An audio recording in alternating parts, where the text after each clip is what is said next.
child models, when did you realize your childhood wasn't normal?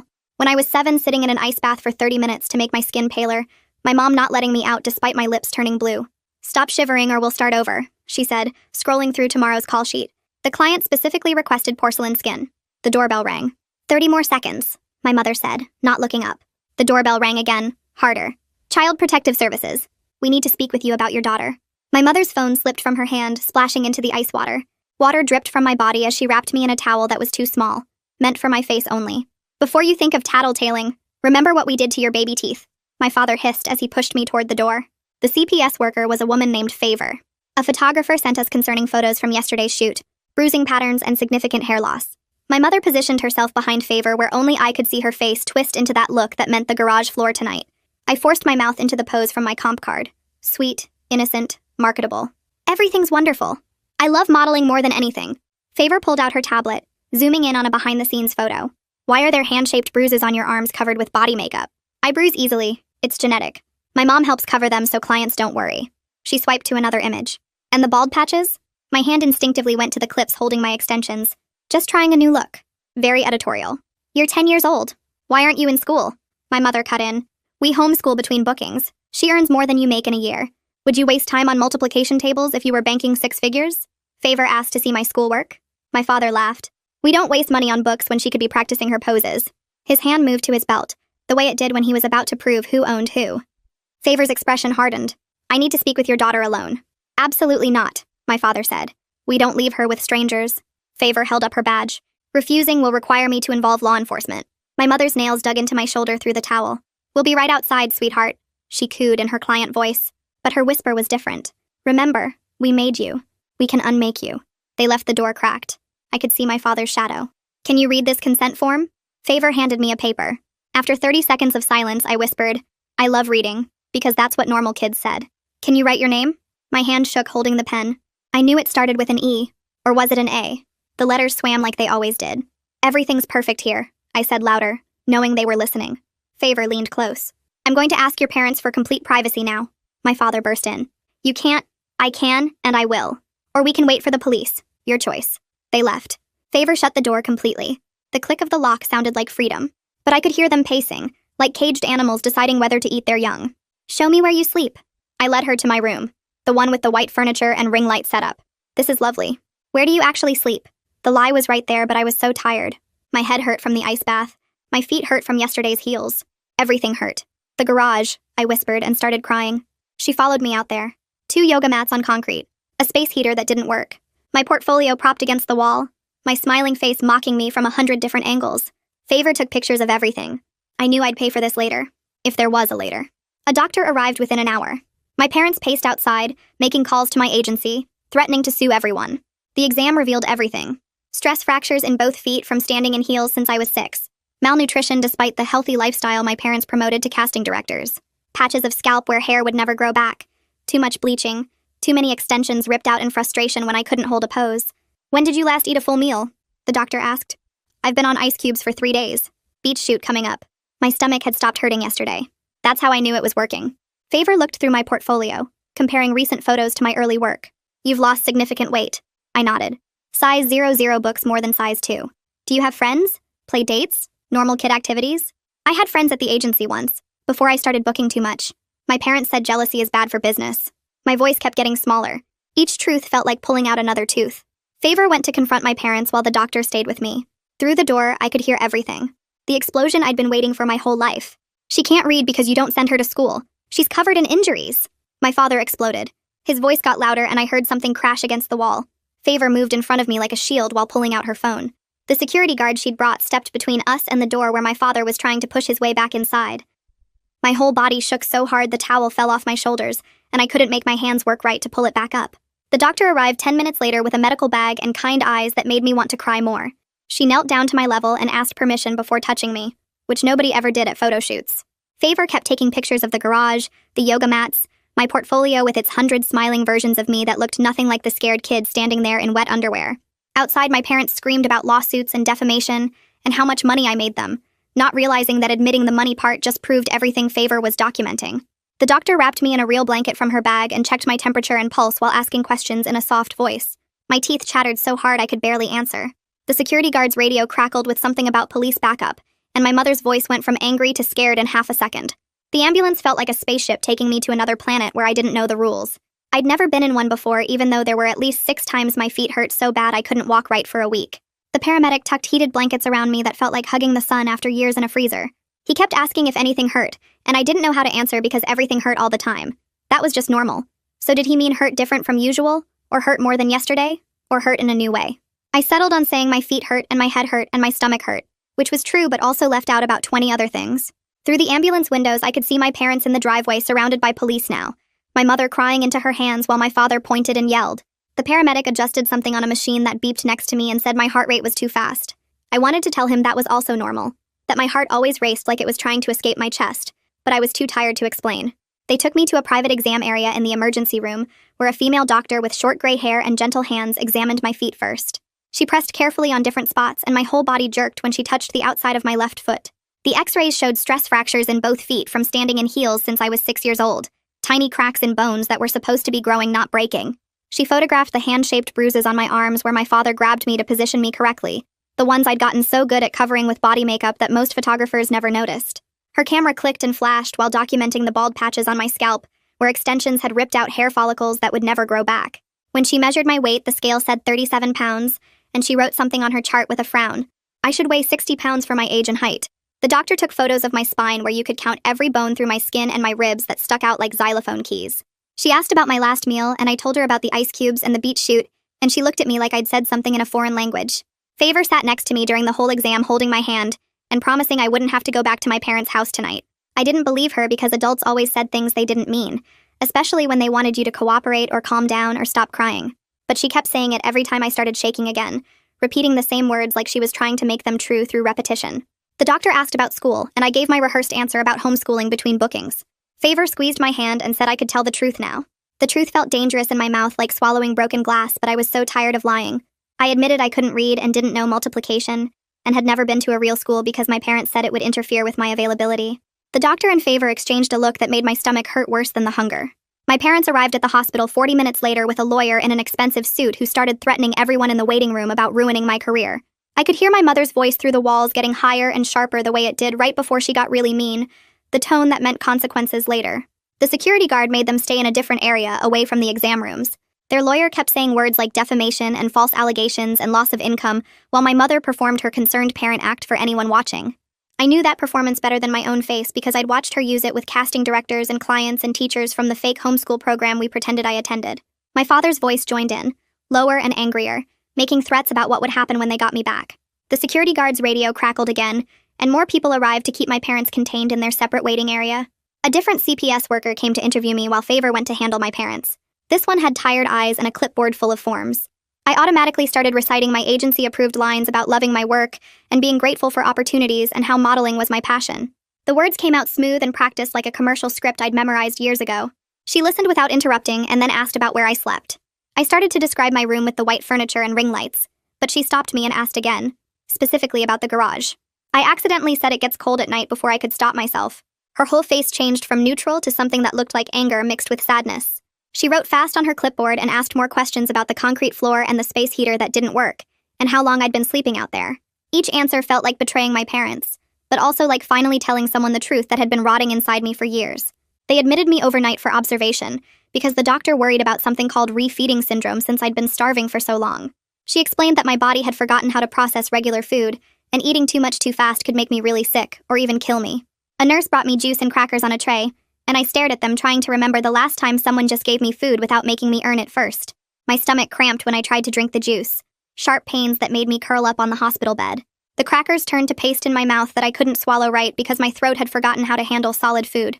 The nurse said to go slow and take tiny sips and not force anything. I managed half the juice box before my stomach revolted and I thought I might throw up. My body had spent so long in survival mode that it didn't trust food anymore, treating it like poison instead of help.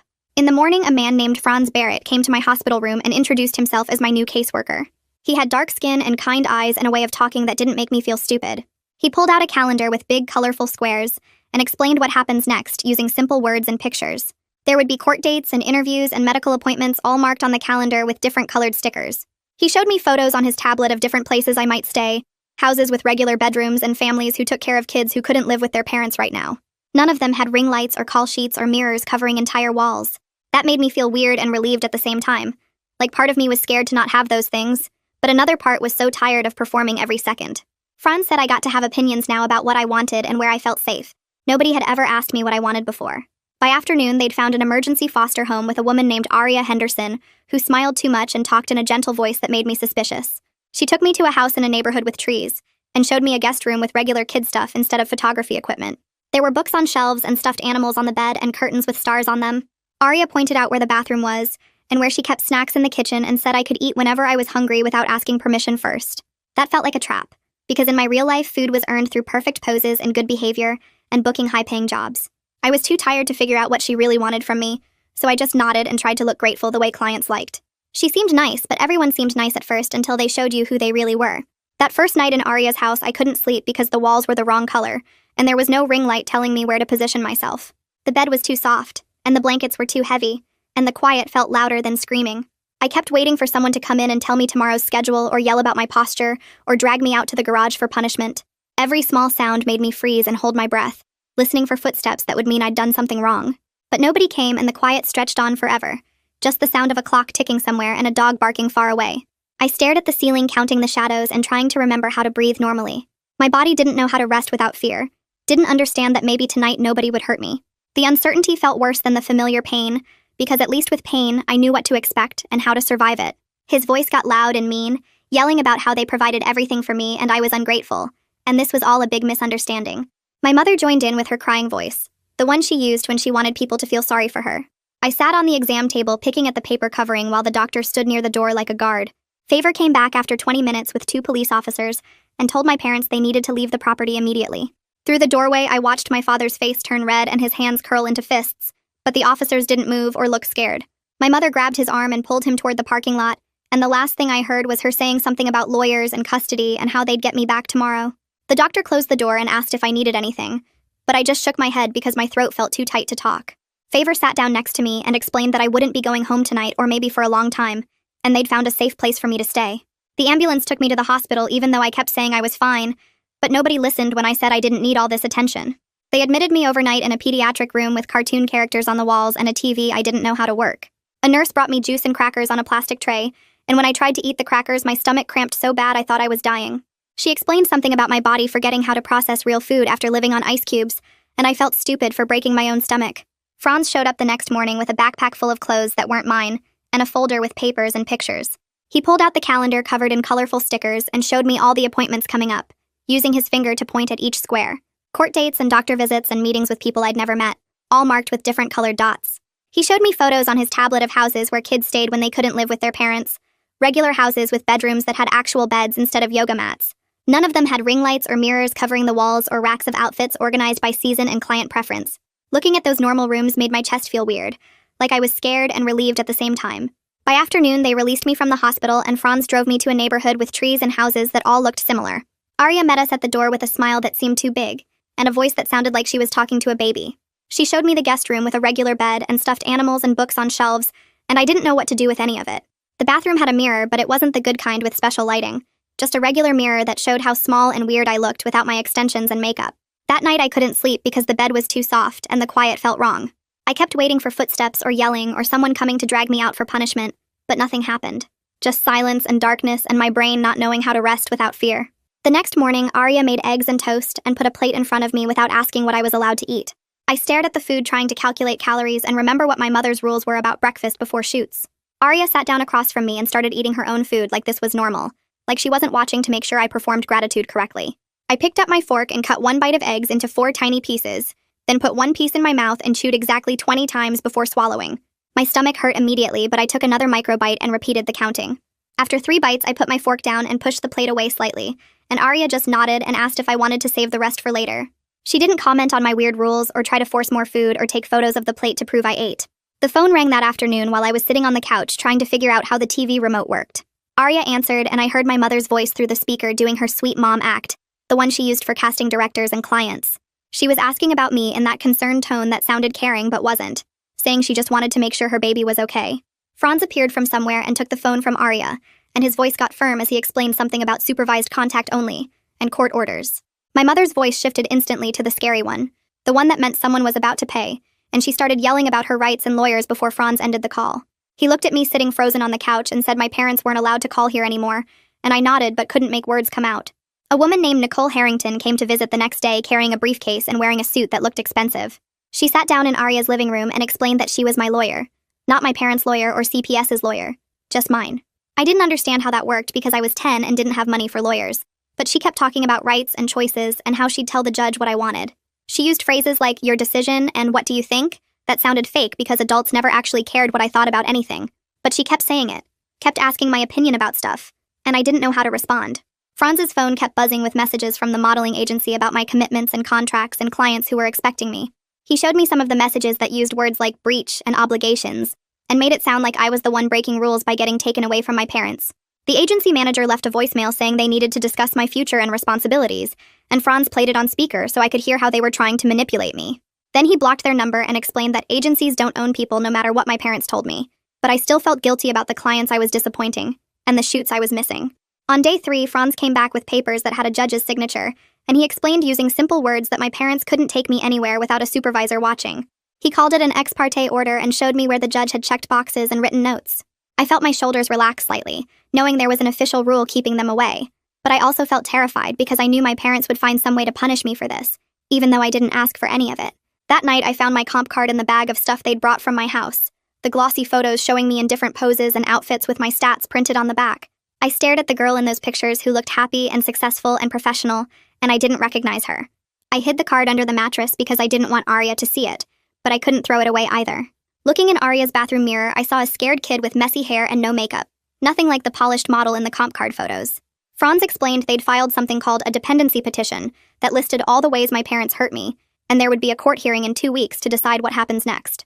He pulled out the calendar again and marked the important dates with stickers, which felt babyish but actually helped me understand the timeline. A woman named Sage Meadows interviewed me at the Child Advocacy Center in a room with toys and dolls and a camera mounted in the corner. She had dark skin and a gentle voice, and she asked me to show her using the dolls what happened at home. I told her about the ice baths and sleeping in the garage and not going to the school, and she recorded everything on the camera that she said only the judge would see. Talking about it out loud to a stranger made it feel more real and more shameful at the same time.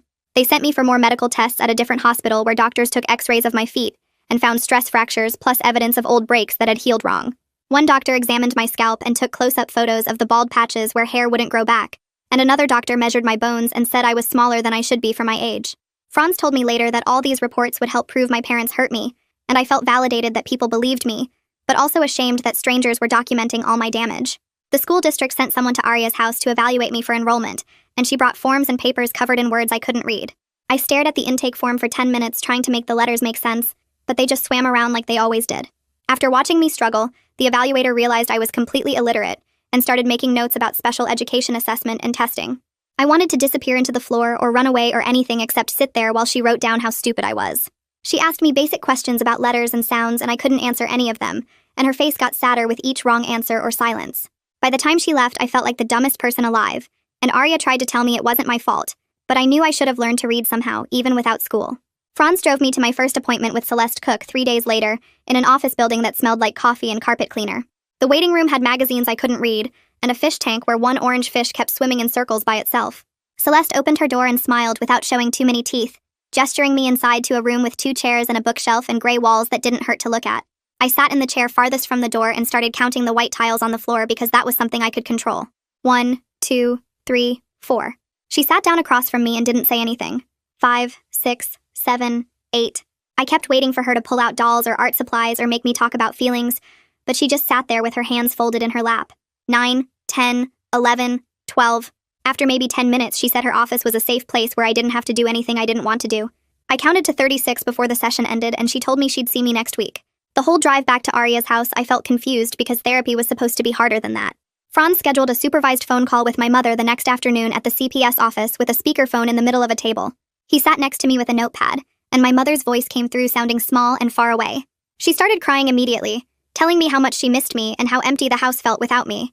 Then her voice changed, and she reminded me about all the sacrifices she made, driving me to castings at 5 in the morning, paying for my comp cards, turning down her own career opportunities so I could shine. She said if I just came home and apologized to everyone, we could fix this whole misunderstanding and get back to work. My body wanted to believe her so badly that my hands started shaking. Franz wrote something on his notepad and pushed it toward me. It said, "You don't have to respond." But my brain knew she was lying even while my stomach twisted with guilt. She kept talking about the beach campaign we were supposed to shoot next month, and how the client specifically requested me. I stared at Franz's handwriting until the call ended. That evening, Arya was scrolling on her computer when she made a weird noise and closed the browser window fast. But I'd already seen my face on the screen, one of those gossip sites with pink headers and too many ads. She tried to distract me with dinner, but I asked to see it, and she reluctantly pulled it back up. Someone had leaked behind-the-scenes photos from my last shoot, the one where I wore the white dress and had to stand in cold water for 2 hours. The agency had put out a statement about unforeseen personal circumstances requiring our young talent to step back from current obligations. The comments section was full of strangers analyzing my body, debating whether I looked too thin or if it was just camera angles and lighting. One person said I looked healthy and people were overreacting. Another said you could see my ribs through the dress and someone should have intervened sooner. I felt exposed in a completely different way than posing for cameras. Like these people could see inside me and were picking apart what they found. Arya closed the laptop and suggested we watch a movie instead, but I couldn't stop thinking about all those eyes examining my photos and deciding things about me. Franz came by a few days later with his tablet and a serious expression. Police had executed a search warrant at my parents' house that morning and documented everything in the garage with photos and measurements. He thought it would help me understand this wasn't normal, seeing it through official eyes. The first photo showed both yoga mats on the concrete with the broken space heater in the corner. The second showed my portfolio propped against the wall, all those smiling versions of me watching over where I slept. The third was a wide shot with a ruler for scale, showing how small the space actually was. Looking at that concrete floor through the camera made me feel cold again even though I was sitting in Arya's warm living room. Franz pointed out details in the photos like he was narrating evidence, but I just kept staring at that blue yoga mat and remembering how the cold would seep up through it into my spine. He put the tablet away when he noticed I'd stopped listening. Arya set up a meeting with a nutritionist who created a meal plan that wouldn't shock my system after years of starvation.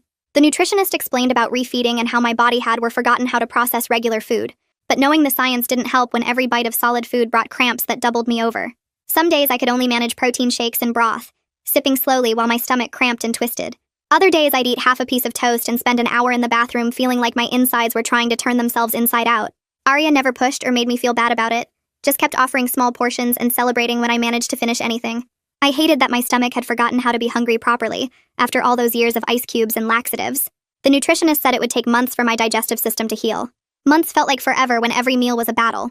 My first day at public school felt like walking onto a set where everyone else knew their blocking, but nobody had given me a script. The teacher was nice enough, introducing me to the class and assigning me a desk near the window. Everything seemed okay until she asked us to share our favorite books, and I automatically said, "I love reading," because that's what normal kids said. But then she smiled and asked me to read aloud from the chapter book on my desk. I stared at the page for 30 seconds while the letters swam and rearranged themselves. The other kids started whispering. The teacher's smile got smaller. Finally, I whispered that I couldn't read, and the classroom went completely silent. She recovered quickly and called on someone else, but I felt every eye on me for the rest of the day. At lunch, I sat alone at the end of a table and nobody talked to me. Lyle Edwards pulled me out of class the next week for testing in a small office with puzzles and flashcards and questions that felt designed to prove how stupid I was. But after 2 hours of assessment, he told me I had severe dyslexia that nobody had ever identified because I'd never been in the school. He explained how my brain processed letters differently, and it wasn't about intelligence at all. He created something called an IEP with specialized instruction and accommodations, using words like multisensory approach and Orton-Gillingham method. Then he said I was actually smart, just needed different teaching strategies. I started crying right there in his office because I'd spent my whole life thinking I was too stupid to learn. He handed me tissues and said we'd start working together 3 times a week. For the first time, I felt like maybe reading wasn't impossible, just something I hadn't been taught the right way. The preliminary hearing happened 2 weeks later in a courthouse with metal detectors and security guards. Franz explained I didn't have to be in the courtroom with my parents, so I sat in a separate room watching everything on a video screen. The judge was a woman who looked tired and wore reading glasses on a chain. She reviewed all the evidence while my parents sat at a table with their lawyer, both of them dressed nice and sitting up straight like they were at a client meeting. The judge talked about the medical reports and the photographs and the educational neglect, using official language that made everything sound even worse.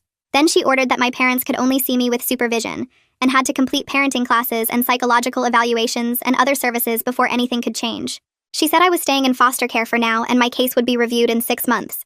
When I heard those words, I felt my shoulders drop about 2 inches, like I'd been holding them up by my ears without realizing it. Franz squeezed my hand and said this was good news. The modeling agency sent a letter to Franz a few days later that he read out loud to me in Arya's kitchen. They claimed my parents' methods were just industry standard rigor, and that all successful child models required dedicated management and strict scheduling. They requested access to me for contract discussions and mentioned several upcoming opportunities I was contractually obligated to fulfill. Franz read it in a flat voice that made every word sound more ridiculous. But hearing them try to make everything sound professional and normal made me doubt my own memories of what happened. Maybe the ice baths were just part of the job. Maybe sleeping in the garage was necessary for early call times. Maybe I was the problem for not being tough enough.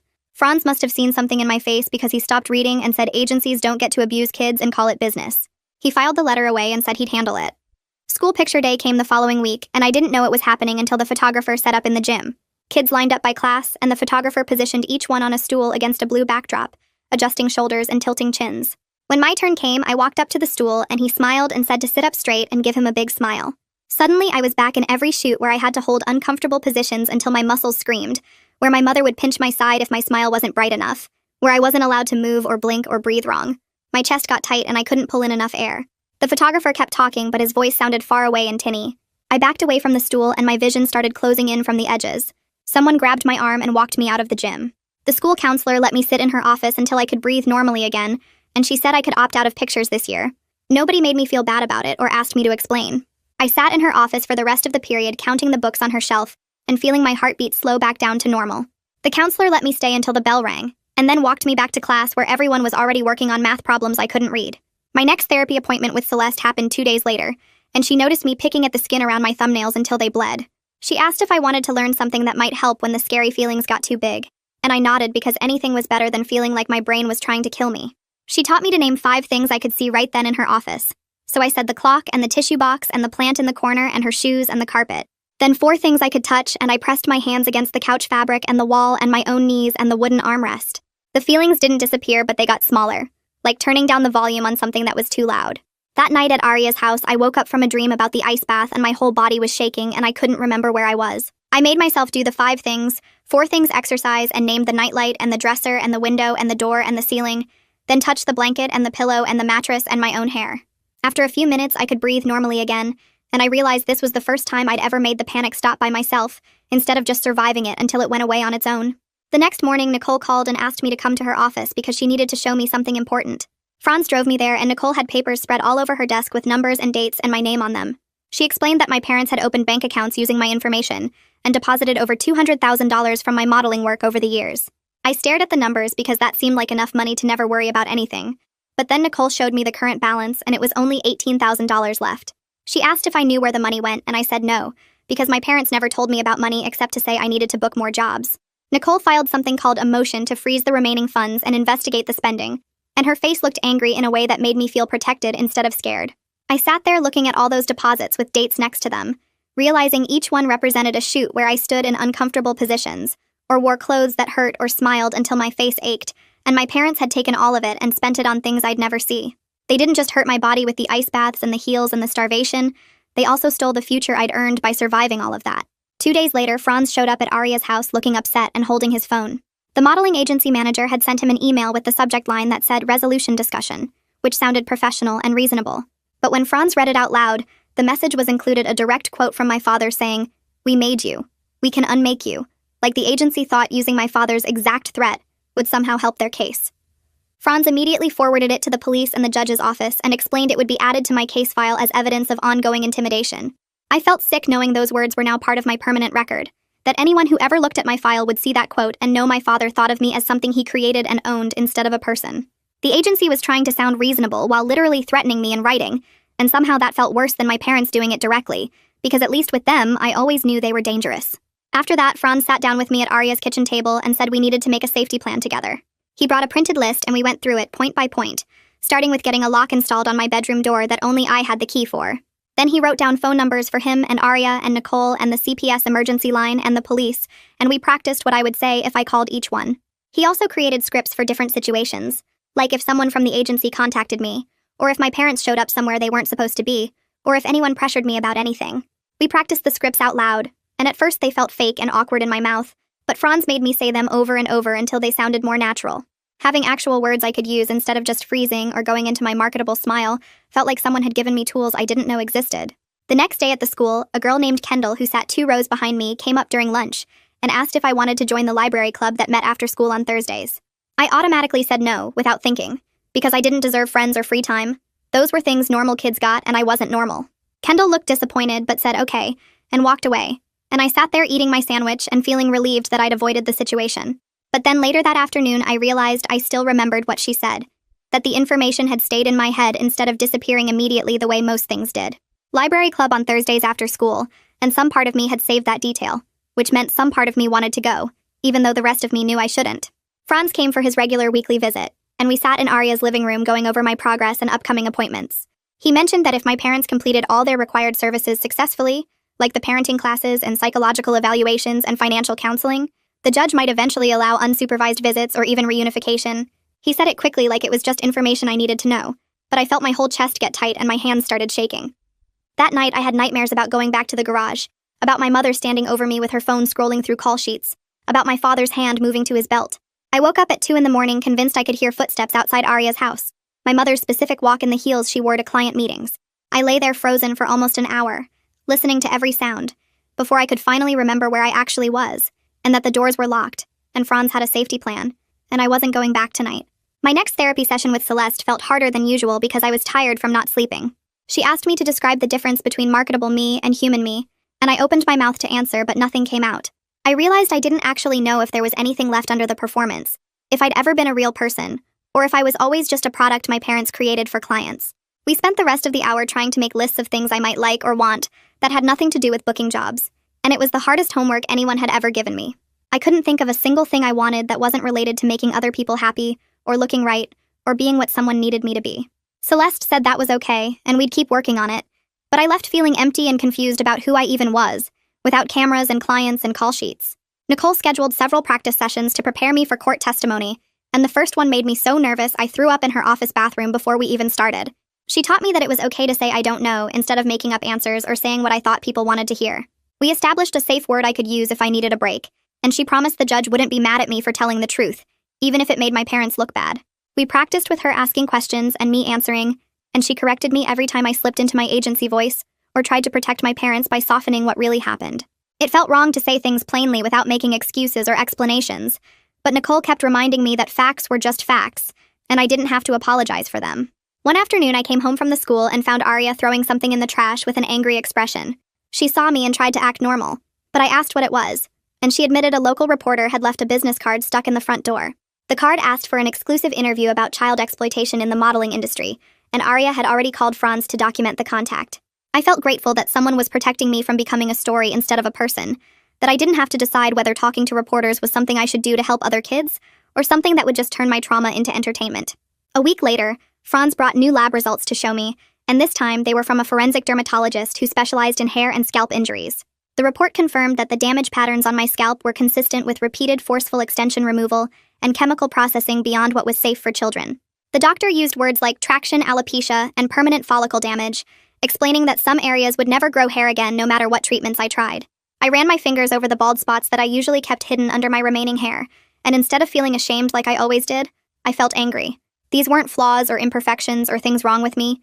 They were injuries that someone else had caused, and for the first time I understood the difference between those two things.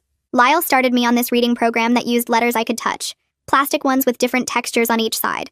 The vowels were smooth and the consonants were bumpy, and he color-coded everything so my brain could track patterns instead of just swimming letters. We worked 3 times a week in the special education room, just me and him, and a table full of tactile alphabet pieces. After 3 weeks of tracing and touching and saying sounds out loud, I wrote a capital E on paper without reversing it. My hand knew which way it curved. I stared at that letter for a full minute because it looked right. Actually right. Not backwards or upside down or wrong. I almost didn't show Arya because it was such a baby accomplishment. Just one letter that kindergartners could do. But that night at dinner, I slid the paper across the table and she looked at it and then at me and started clapping like I'd won a Nobel Prize. She hung it on the refrigerator with a magnet, and every time I walked past it, I felt this weird combination of proud and stupid, like maybe I wasn't completely broken after all. The supervised visit happened at the CPS office in a room with cameras and a worker sitting in the corner taking notes. My father came in carrying this small wrapped box, silver paper with a white ribbon, and said it was a good luck charm from my grandmother. He held it out to me with that smile he used for casting directors, the one that meant he was performing concern. The supervising worker intercepted it before I could touch it, unwrapping the paper slowly while my father's smile got tighter. Inside was a folded note on fancy stationery. The worker read it silently, then read it out loud for the recording. Family loyalty is forever. Blood protects blood. Remember what we taught you about gratitude. My father started arguing about his rights to give his daughter a gift, his voice getting louder with each sentence. The worker terminated the visit early, escorting him out while he shouted about lawyers and constitutional violations. I sat there feeling cold all over, that note echoing in my head like a threat I couldn't quite translate. In Arya's car afterward, I started shaking and couldn't stop. We weren't even out of the parking lot when I started screaming, just this sound coming out of me that didn't have words. I clawed at my arms trying to hurt myself because I felt like a traitor for not taking my father's gift, for letting them intercept it, for being the reason everything fell apart. Arya pulled over into a random parking lot and turned off the engine. She didn't try to grab my hands or tell me to stop or say it would be okay. She just sat there while I screamed and cried and hit the dashboard and tried to hurt myself. Eventually, I ran out of energy, my throat raw and my hands throbbing. She reached over slowly and asked if she could hold me. I nodded because I couldn't talk anymore. She pulled me against her shoulder and I shook for probably 20 minutes while she just breathed steady and didn't try to fix anything. 3 days later, Franz called Arya's house phone and asked to put me on speaker. Nicole and Celeste were on the line too, which made my stomach hurt because conference calls meant bad news. The agency had sent a formal proposal through their lawyers, suggesting one final professional shoot to fulfill existing contracts and avoid legal complications. They presented it as a clean ending to my career, a chance to close out obligations professionally. I heard papers rustling on Nicole's end. Before anyone asked my opinion, all three of them started talking over each other, rejecting it. Nicole said absolutely not. Franz said they already sent a response denying the request. Celeste said my recovery came before any contract. They didn't ask what I wanted or if I thought I should do it. They just protected me without making it my decision. And I sat there staring at the phone, feeling strange and good at the same time.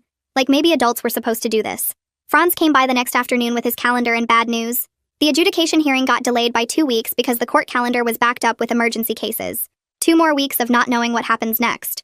2 more weeks of limbo between my old life and whatever comes after. He spread the calendar on Arya's kitchen table and showed me the new date circled in red marker.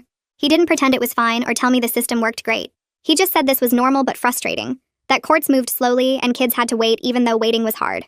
I appreciated that he didn't lie about it being better than it was. At the school the following Monday, a girl from my math class cornered me by the lockers during passing period. She had her phone out with a yogurt commercial paused on the screen, my face smiling with a spoon. She asked loud enough for everyone nearby to hear if I was that model girl whose parents starved her. I froze completely. All my trained responses disappeared and I couldn't access the scripts I'd learned for handling questions. My mouth wouldn't work. She kept asking questions, getting louder, asking if it was true about the ice baths in the garage. I turned and walked away while she yelled more questions at my back. I heard other kids whispering and pulling out phones. I made it to the bathroom and locked myself in a stall until the bell rang. 2 days later, Franz picked me up from the school for another appointment, this time court-ordered. A psychologist needed to assess trauma impact and treatment needs for the judge's records. The office had beige walls and uncomfortable chairs, and shelves full of toys that were supposed to make kids feel safe.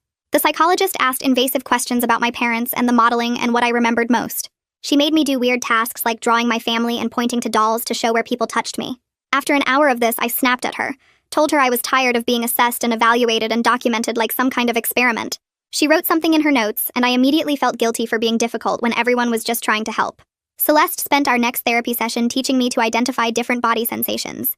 She had me close my eyes and focus on my stomach, then asked if what I felt was hunger or anxiety or something else. I realized I'd been confusing them for years, calling everything hunger and treating it all with ice cubes or nothing. We practiced naming sensations. Hunger felt hollow and gnawing. Anxiety felt tight and fluttery. Sadness felt heavy and stuck. My weight had stabilized at 42 pounds with the structured meal plan Arya followed. My body stopped feeling like an enemy I had to control every second, and started feeling more like something that belonged to me. Nicole called with news about a court order the judge had signed. My remaining earnings were frozen in a blocked trust account that my parents couldn't access anymore. The judge also authorized a full investigation into where the missing money went. Nicole explained this meant they couldn't profit from hurting me even if they never faced criminal charges. It wasn't justice exactly, but it was something. I asked how much was left and she said $38,000, which sounded like a lot until I remembered there should have been over $200,000. The missing money was just gone, spent on things that weren't me. That night I looked at my hair in Arya's bathroom mirror. The roots were growing in dark brown, almost black, completely different from the bleached blonde that made up most of my hair. I'd been planning to bleach the roots like I always did, keep everything uniform and camera ready. Instead, I made a tiny choice to just leave it. Arya noticed the next morning and asked if I wanted to cut off the damaged blonde parts and let my natural color grow. I said yes before I could change my mind. She took me to a salon that afternoon where a stylist cut away the dead extensions and bleached sections. I watched in the mirror as all that fake blonde hair fell to the floor in clumps. What was left was shorter and darker and looked nothing like my comp card photos. It felt like shedding a costume I'd been sewn into, watching my old face disappear piece by piece. The stylist handed me a mirror to see the back, and I barely recognized myself without all that fake blonde. Arya paid, and we drove back to her house in silence, but it wasn't the scary kind of silence. That night I couldn't stop touching my shorter hair, running my fingers over the soft dark brown that was actually mine. The adjudication hearing was scheduled for 2 weeks later, and Franz had explained I could write a statement if I wanted to. I'd been putting it off because writing still felt impossible. But the night before court, I sat at Arya's kitchen table with a pencil and paper. Lyle had taught me to sound out words using letters I knew, writing them the way they sounded even if the spelling was wrong. I started with I because that one was easy, just a straight line. Then I tried want, but it came out won't, and I had to start over. I want to stay safe looked wrong, but I kept going. I want to learn to read came next, the letters shaky and uneven. I don't want to go back, was the third sentence, and my hand cramped from gripping the pencil too hard. The last sentence took me 20 minutes because I kept forgetting how to make the letters. Please let me stay with Arya, looked like a little kid wrote it, which I guess was true. It was only 4 sentences and probably full of spelling mistakes, but it was mine and nobody told me what to say. I folded the paper and put it in my pocket for tomorrow. The courthouse was bigger than I expected, with metal detectors and security guards everywhere. Franz drove me there early so we could go to a private waiting room before my parents arrived. Nicole met us in the hallway and reviewed what would happen, using simple words and checking that I understood each step. Through a window in the door, I could see the courtroom filling up with people I didn't know, all of them carrying folders and looking official. Then my parents walked in with their lawyer and I stopped breathing for a second. The lawyer wore a suit that probably cost more than Arya's car, carrying a leather briefcase that looked heavy. My mother had on her client meeting outfit, the one she wore to impress casting directors, and my father stood next to her with his hands folded like he was posing for a family portrait. I watched them through the video monitor in my separate room, seeing how they positioned themselves at the defense table. My mother touched her hair and smiled sadly at someone across the room. My father leaned over to whisper something to the lawyer, his face arranged in an expression of confused concern. I recognized every single technique because they'd taught me all of them. The way my mother tilted her head to look vulnerable. The way my father's eyebrows drew together to show worry. The small gestures designed to make people sympathize and believe and forgive. They were performing for the judge the same way they'd taught me to perform for cameras, and watching it from outside felt like seeing a magic trick after someone explained how it worked. The medical expert was a doctor I'd never met before who specialized in child abuse cases. She pulled up photos on a big screen, images of my feet with the stress fractures highlighted in red circles.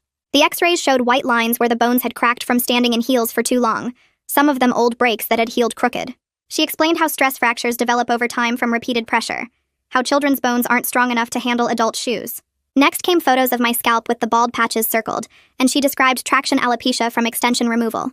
The judge leaned forward to look at the screen while the doctor talked about permanent follicle damage and chemical burns from bleach.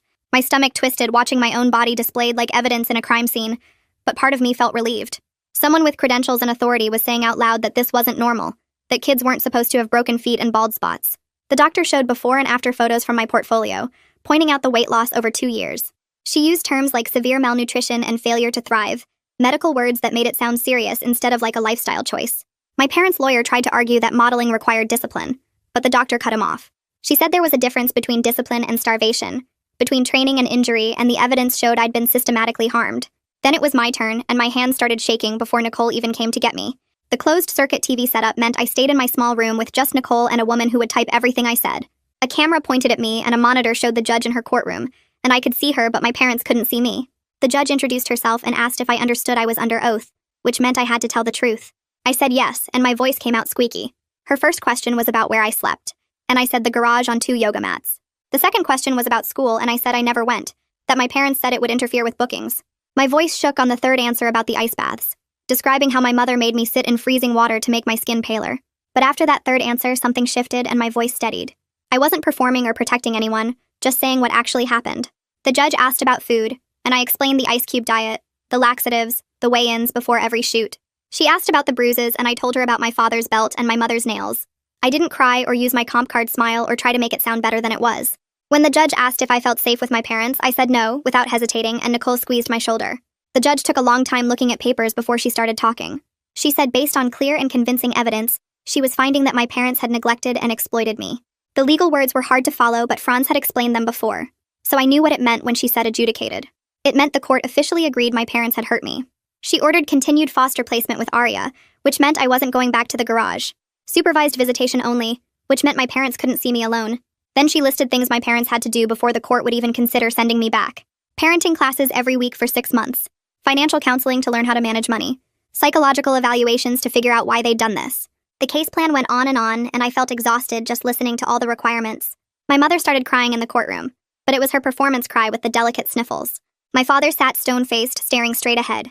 The judge said she'd review their progress in 6 months and decide what happened next. But for now, I was staying where I was safe. When the gavel came down, I felt my whole body sag with relief and terror at the same time, because nothing was actually over. 3 days after the adjudication, Franz called with news about the modeling agency. They'd suspended my parents' representation and weren't accepting new bookings for any of their clients. The agency put out a statement about enhanced safety protocols and better oversight, all the corporate language designed to protect themselves from lawsuits. I read the statement on Arya's computer and felt weird about it. Part of me thought I should be happy they'd abandoned my parents, that everyone was finally admitting something wrong had happened. But mostly I just felt used and then discarded, like the agency had made money off me for years, and now they were running away to avoid responsibility. The statement never mentioned me by name, but everyone in the industry would know who they were talking about. My parents were being punished, but so was I, becoming the cautionary tale people whispered about at castings. Franz said the agency's actions didn't matter for my safety, that the court order was what protected me now. Still, it felt like everyone who'd been involved in my modeling career was trying to erase me, pretending they hadn't known or hadn't seen or hadn't been part of making it happen. Franz came over to Arya's house the next week with his calendar and a sheet of stickers. He spread everything out on the kitchen table and showed me what my parents had to complete over the next 6 months. 12 parenting classes on Wednesdays, 8 financial counseling sessions on Fridays, 2 psychological evaluations, 1 at the beginning and 1 at the end, weekly supervised visits if they completed the other requirements. He put star stickers on the dates when big reviews would happen, explaining that the judge would check their progress. The road stretched out for months with no guarantee of what waited at the end. Franz was honest about that part, saying completing the requirements didn't automatically mean I'd go back. The judge would look at whether they'd actually changed, not just whether they'd shown up to classes. I felt so tired thinking about 6 more months of court dates and reviews and uncertainty.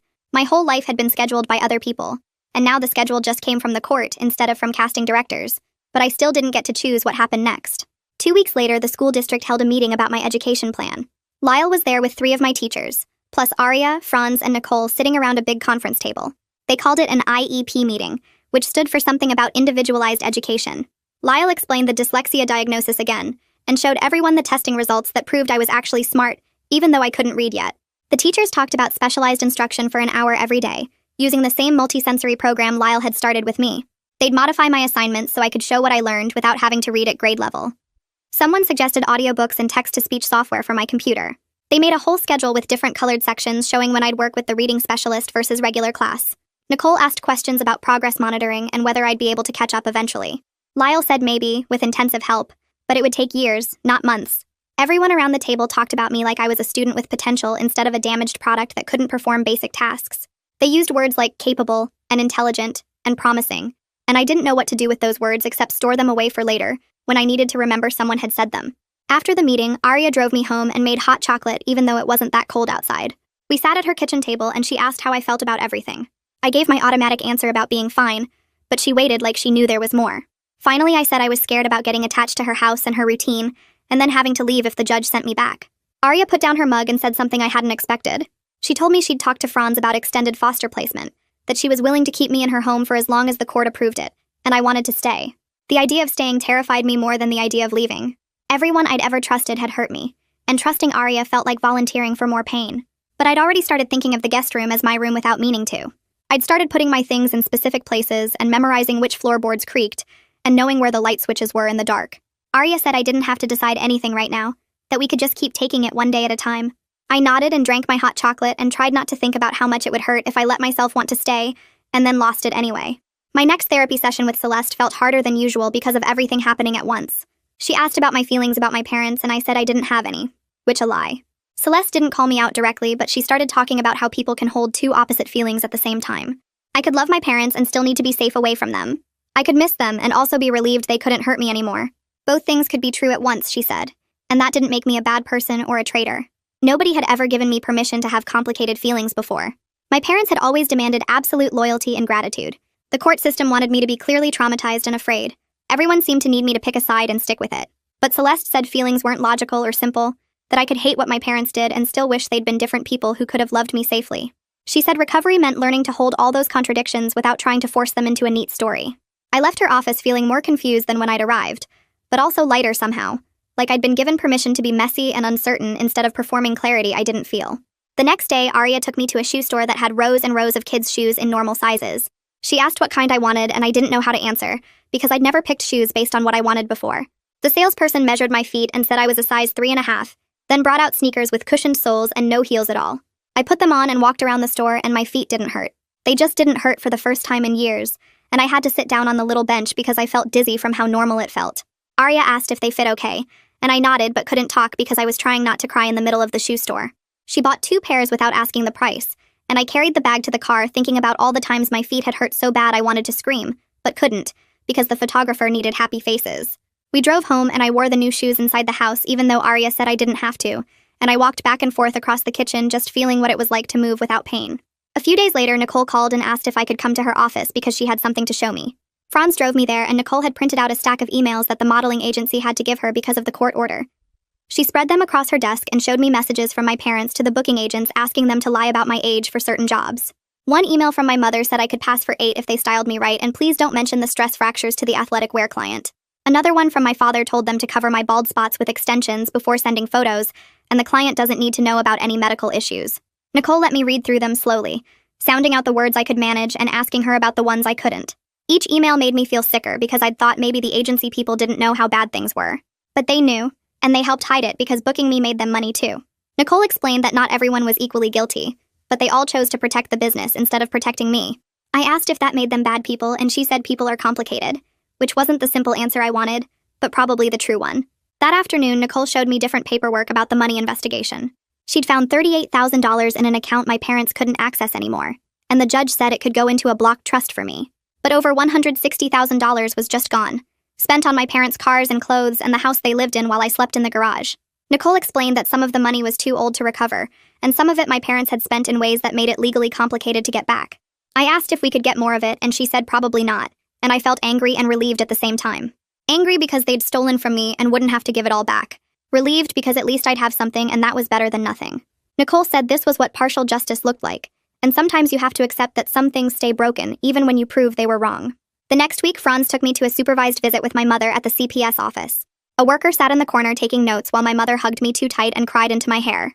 She said she was sorry about everything, and she'd been under so much pressure from the agency and the clients, and I'd always been such a difficult child to manage. She talked for 20 minutes about how hard the modeling industry was, and how much she'd sacrificed, and how I never appreciated what she did to make me successful. I sat there listening to her turn the apology into reasons why everything was partly my fault, and I felt myself getting smaller in the chair. Then I remembered the script Franz had practiced with me, and I said the exact words we'd rehearsed. I need you to stop talking now. My mother's mouth fell open like I'd slapped her, and she started to argue, but the supervisor held up her hand. She told my mother the visit was about respecting my boundaries, and if she couldn't do that, we'd end early. My mother went quiet, and I felt something shift inside me, like maybe my words could actually make things happen instead of just bouncing off walls. That evening back at Arya's house, I sat at the kitchen table with a first-grade reading book that Lyle had given me. Arya was making dinner, and I looked at the page with the simple sentence and the picture of a cat. I sounded out each word slowly, using the techniques Lyle had taught me about breaking sounds apart. The cat sat on a red mat. I read it out loud without help, and the words made sense and connected to the picture. I started crying right there at the table because it was such a baby sentence, and I was 10 years old, and other kids had been reading chapter books for years. But also I'd done it, and the letters hadn't swum around, and my brain had turned the shapes into meaning. Arya came over and asked what was wrong, and I showed her the sentence and said I read it by myself.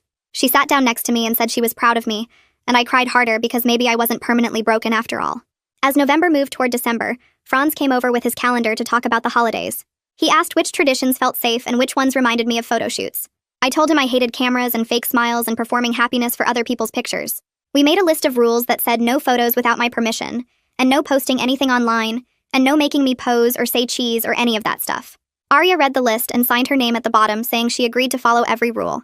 Having control over how people documented me felt strange and powerful, like I'd taken back something that had always belonged to other people. Franz said this was part of me learning what my boundaries were and how to enforce them, and I taped the list to the refrigerator where everyone could see it.